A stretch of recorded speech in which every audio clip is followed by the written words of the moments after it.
बिस्मिल्लाहिर्रहमानिर्रहीम। Dear students of class first year, अस्सलाम वालेकुम। मैं हूं आपका टीचर हिकमतुल्लाह शिनवारी और आज हम लिक्विड क्रिस्टल्स के बारे में पढ़ेंगे। Liquid crystals special type of matter है और स्टेट ऑफ मैटर है जो कि लिक्विड्स की तरह एज वेल एज सॉलिड्स की तरह बिहेव करते हैं। So these were discovered by an Austrian botanist, Friedrich Reinzer, in 1888. रेनिजर ने ये ऑब्जर्व किया था कि जब हम कोलेस्ट्रॉल बेंजोएट, ये एक ऑर्गेनिक कंपाउंड है और सॉलिड स्टेट में पाया जाता है। इस कोलेस्ट्रॉल बेंजोएट को अगर आप हीट करें तो उन्होंने जब इसको हीट किया था, he observed that this solid converted into a milky liquid. This was converted into a milky liquid, or we can say that it was converted into a turbid liquid. At what temperature? At 145 degrees centigrade temperature. The first change was from solid to a turbid liquid, and when this was further heated at higher temperature, it converted into a clear liquid. Therefore, this state of matter is in between the solid state and the liquid state. This was called by liquid crystals because it is an intermediate state that exists between solid state and the liquid state. We can also say that there are two temperatures at which the change occurs. Number one, 145 degrees centigrade. This is the temperature at which the solid crystals convert into milky liquid. This is called melting temperature. So the melting temperature of this is equal to 145 degrees C. And after that, when this liquid was, or partial liquid was heated further at another temperature, it converted into clear liquid. So the next temperature is called clearing temperature. So the liquid crystals, or this turbid liquid, exists between two temperatures, that is melting temperature and clearing temperature. ये temperature range एक specific range होता है, तो इस वजह से liquid crystals ज़्यादा stable नहीं होते, क्योंकि अगर टेम्परेचर 145 से लेस हो जाए तो ये वापस कोलेस्ट्रॉल बेंजोएट सॉलिड में कन्वर्ट हो जाते हैं, और अगर इस क्लियरिंग टेम्परेचर से बढ़ जाए तो फिर ये क्लियर लिक्विड में कन्वर्ट हो जाते हैं। तो इनको रहना या इनके लिए रहना काफ़ी डिफ़िकल्ट होता है, क्योंकि इन्होंने एक ख़ास रेंज में रहना होता है, और अगर वो उस रेंज से टेम्परेचर कम या ज़्यादा हो जाए तो इनका नेचर चेंज हो जाता है। इनकी कुछ प्रॉपर्टीज़ लिक्विड से मिलती हैं और कुछ प्रॉपर्टीज़ सॉलिड से मिलती हैं, इसलिए इनको हम इंटरमीडिएट स्टेट ऑफ मैटर भी कह सकते हैं।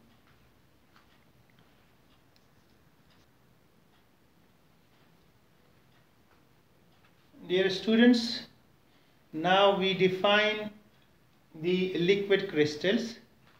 The definition is given as the substance that can flow like a liquid and also have some properties of liquids as well as solids within certain range of temperature is called liquid crystal.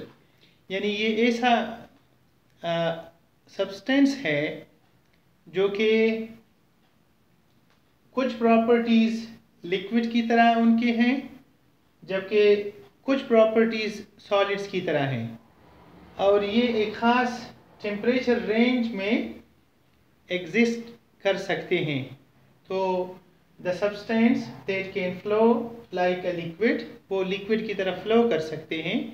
अगर आप इसको एक container से दूसरे container में shift करना चाहें तो वो शिफ्ट हो सकते हैं, जैसे कि एक गिलास से दूसरे गिलास में पानी ट्रांसफ़र किया जा सकता है. And also have some properties of liquids, और इनमें और भी लिक्विड्स के प्रॉपर्टीज़ पाई जाती हैं, जिस तरह की विस्कोसिटी है, जिस तरह की सरफेस टेंशन है, as well as solids.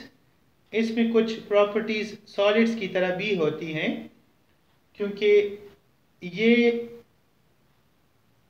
Colour change करते हैं टेम्परेचर के साथ, इसलिए कि उसके अंदर क्रिस्टलाइट्स होते हैं. क्रिस्टलाइट्स वो पोर्शंस होते हैं जो रेगुलर अरेंजमेंट ऑफ पार्टिकल्स पर मुश्तमिल होते हैं.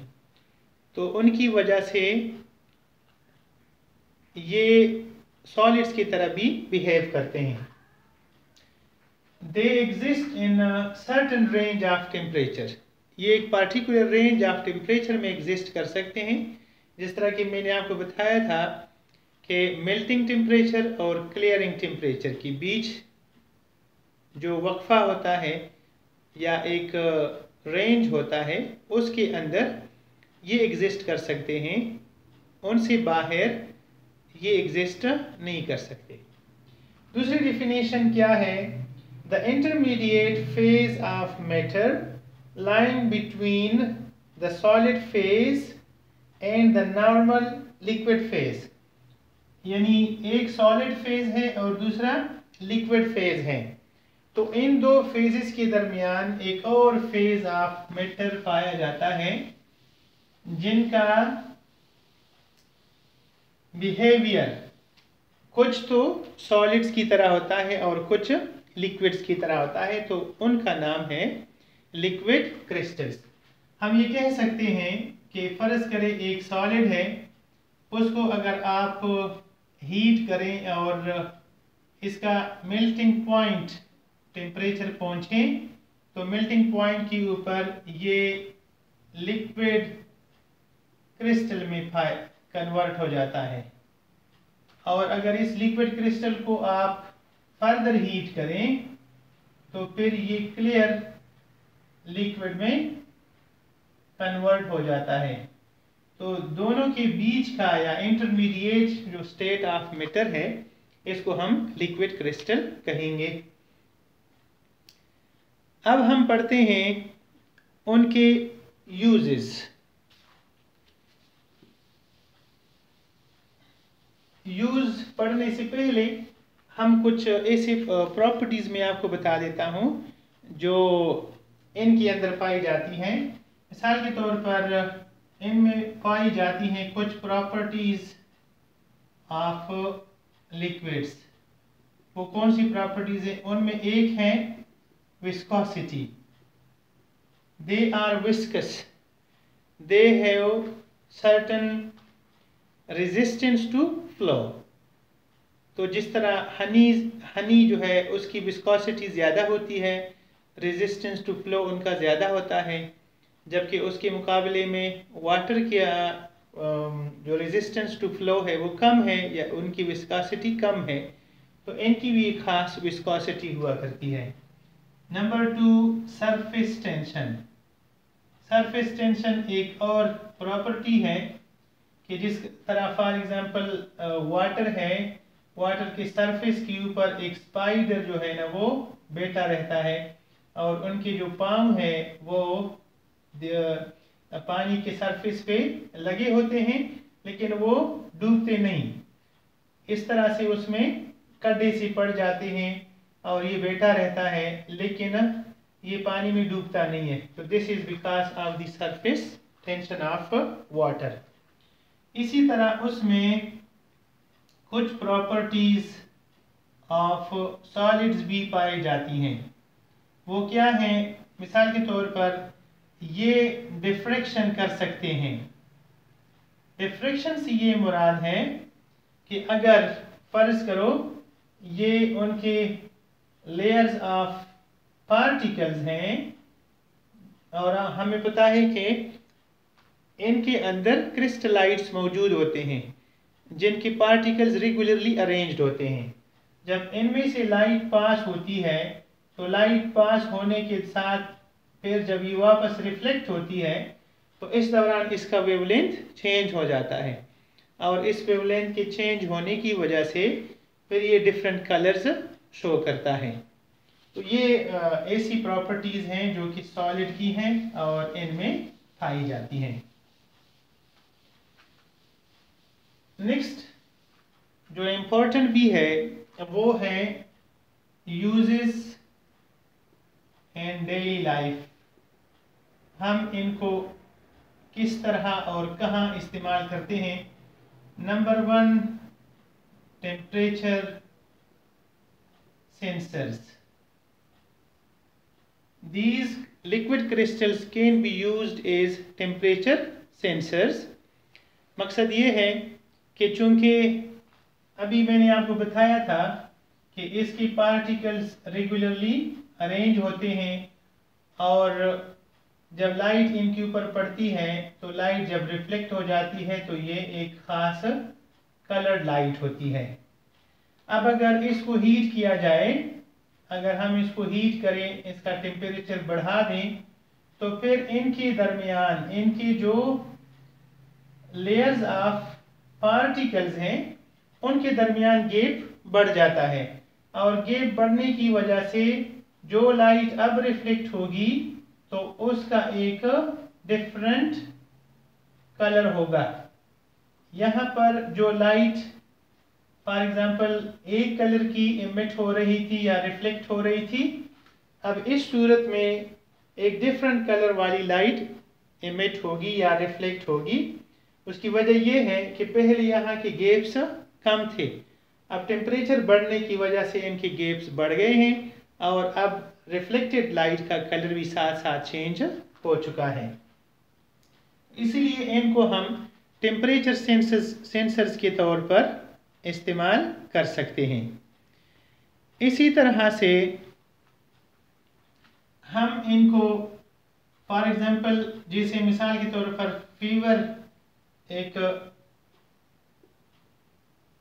इन्फेंट्स होते हैं, छोटे बच्चे होते हैं।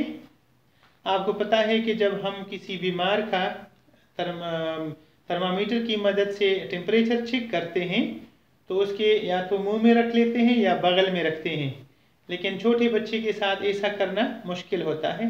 इसलिए फिर एक पट्टी सी होती है जो आपने डॉक्टर के पास देखी होगी। इस पट्टी को बच्चे के माथे पे लगाई जाती है और जब इसके मुख्तलिफ कलर्स होते हैं, रेंजेस होते हैं, तो every colour shows different temperature. For example अगर उस पर रेड कलर आ जाता है तो इसका मतलब है कि बच्चे को बुखार है। तो इसलिए these are used in detecting और finding the temperature of infants. तीसरा जो इसका यूज है वो है मॉडर्न रूम थर्मामीटर्स। आपने कभी देखा होगा कि कुछ रूम्स में या कुछ हॉल में या कुछ जगहों स्टोर्स वगैरह के अंदर टेम्परेचर सेंसर्स लगे होते हैं। वो ऐसे मटेरियल से बने होते हैं जिनका नाम लिक्विड क्रिस्टल है और जब टेम्परेचर वेरिएशन होती है, टेम्परेचर चेंज होता है, उसके साथ साथ वो अपना कलर भी चेंज करते रहते हैं और उस कलर के मुताबिक फिर वो हम बता सकते हैं कि अभी सर्दी है या गर्मी है या what is the temperature of the environment. तो मॉडर्न रूम थर्मामीटर्स के अंदर भी लिक्विड क्रिस्टल्स को इस्तेमाल किया जा सकता है और इससे हम मौसम का या उधर जो एनवायरनमेंट है उसके टेम्परेचर का अंदाज़ा लगा सकते हैं। इसी तरह से हम इनको इस्तेमाल कर सकते हैं कैलकुलेटर्स में, जैसे कैलकुलेटर्स होते हैं या अदर ऐसे इलेक्ट्रॉनिक डिवाइसेस होते हैं। ऐसे इलेक्ट्रॉनिक डिवाइसेस के जो डिजिटल होते हैं, यानी अगर उनका टेम्परेचर एक ख़ास पॉइंट तक पहुँचे तो वो एक डिजिटल अंदाज में या डिजिट्स की सूरत में वो शो हो जाता है। तो इसलिए इनको हम इस्तेमाल कर सकते हैं कैलकुलेटर्स में या इलेक्ट्रॉनिक डिवाइसेस में। आपको पता है जब आप कैलकुलेटर पे कैलकुलेशंस करते हो तो 1 2 3 दबाने से उधर स्क्रीन के ऊपर 1 2 3 लिखा जाता है। अब यहाँ पर इन्होंने सेटिंग की होती है कि 1 अगर प्रेस हो जाए तो कितना करंट प्रोड्यूस होगा, 2 प्रेस होने पर, 3 प्रेस हो जाने पर कितना करंट प्रोड्यूस होगा। उस करंट को फिर वो हीट में कन्वर्ट करते हैं, एनर्जी में कन्वर्ट करते हैं। उस एनर्जी की वजह से जो एलसीडी है या लिक्विड क्रिस्टल्स हैं उनके ऊपर असर पड़ता है और वो फॉर एग्जांपल ब्लैक हो जाते हैं। समटाइम्स आपने देखा होगा कि वो ग्रीन कलर में आ जाते हैं, ग्रीन हो जाते हैं। तो 1 2 3 लिखा जाता है।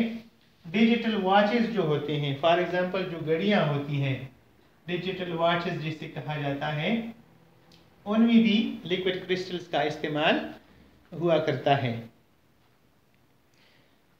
नंबर 5 फॉर फाइंडिंग या सर्चिंग potential failure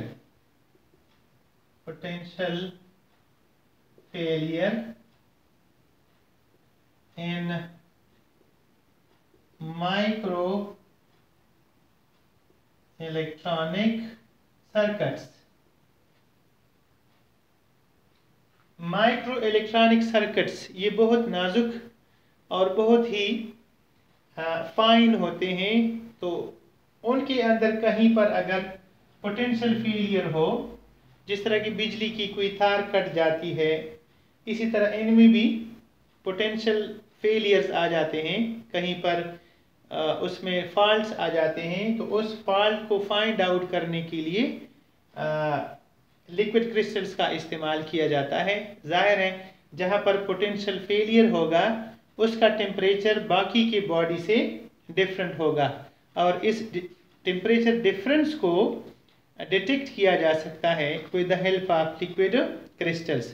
तो therefore these are used in finding the potential failure in microelectronic circuits.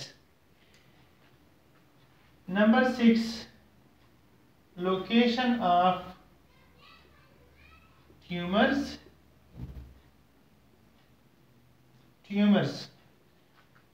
या cancer cells. Cancer sometimes body के अंदर ट्यूमर्स बने होते हैं और जिस जगह पर ट्यूमर्स बने होते हैं वहाँ का टेम्परेचर बाकी बॉडी के निस्बत ज़्यादा होता है।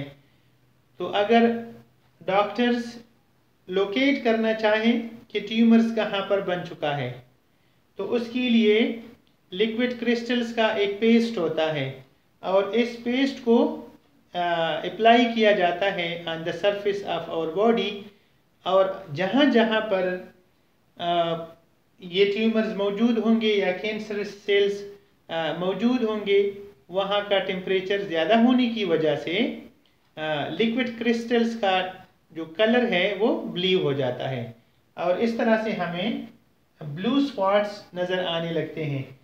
तो जहाँ जहाँ पर ब्लू स्पॉट्स नज़र आ जाते हैं पता चल जाता है कि यहाँ पर ट्यूमर्स हैं। सिमिलरली वेन्स, बाज़ दफ़ा ऐसा भी होता है कि वेन्स को लोकेट करना पड़ता है, जो मुश्किल से लोकेट होते हैं या लोकेट नहीं हो सकते, उनके लिए क्या करते हैं कि पेस्ट लगाते हैं लिक्विड क्रिस्टल का, और जहाँ जहाँ पर वेन्स होते हैं वहाँ एक नैरो लाइन ब्लू कलर की बन जाती है। इसका भी रीज़न ये है कि जहाँ हमारी रगें होती हैं या वेन्स होते हैं वहाँ से ब्लड फ्लो कर रहा होता है, और ब्लड फ्लो की वजह से फ्रिक्शन होता है, रगड़ होता है, जिसके अंदर फ्रिक्शन की वजह से हीट प्रोड्यूस होती है, और इस तरह से बाकी एरिया की निस्बत वेन्स का टेम्परेचर निस्बतन ज़्यादा होता है। तो जहाँ पर टेम्परेचर ज़्यादा होता है वहाँ पर लिक्विड क्रिस्टल्स ब्लू कलर देते हैं। इसी वजह से हम वेन्स को लोकेट कर सकते हैं। Similarly, number 7, these are used in LCDs. आपने तो देखा होगा कि आजकल LCD का दौर है, तो LCDs में लिक्विड क्रिस्टल्स का इस्तेमाल होता है। इसका नाम भी LCD है, लिक्विड क्रिस्टल्स डिस्प्ले। इसको कहते हैं लिक्विड क्रिस्टल्स डिस्प्ले। तो इस तरह का एक स्क्रीन होता है और उसमें लिक्विड क्रिस्टल्स का इस्तेमाल होता है। तो पीछे से जो पोटेंशियल आता है या करंट आता है उसके मुताबिक यहाँ पर कलर्स प्रोड्यूस होते हैं। रेड कलर के लिए अलग पोटेंशियल है, ब्लू के लिए अलग पोटेंशियल है। तो जिस पोटेंशियल करंट इस स्क्रीन या इस लिक्विड क्रिस्टल्स के ऊपर पड़ेंगे उसी के मुताबिक यहाँ पर कलर्स आएंगे। तो जो कलर टेलीविज़न हैं या LCD स्क्रीन्स हैं, मोबाइल का स्क्रीन है या और चीज़ों के, तो उनमें लिक्विड क्रिस्टल्स का इस्तेमाल किया जाता है। इसी तरह से LCD of ओसिलोग्राफ्स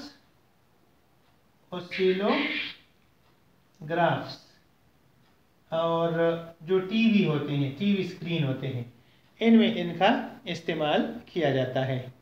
thank you very much.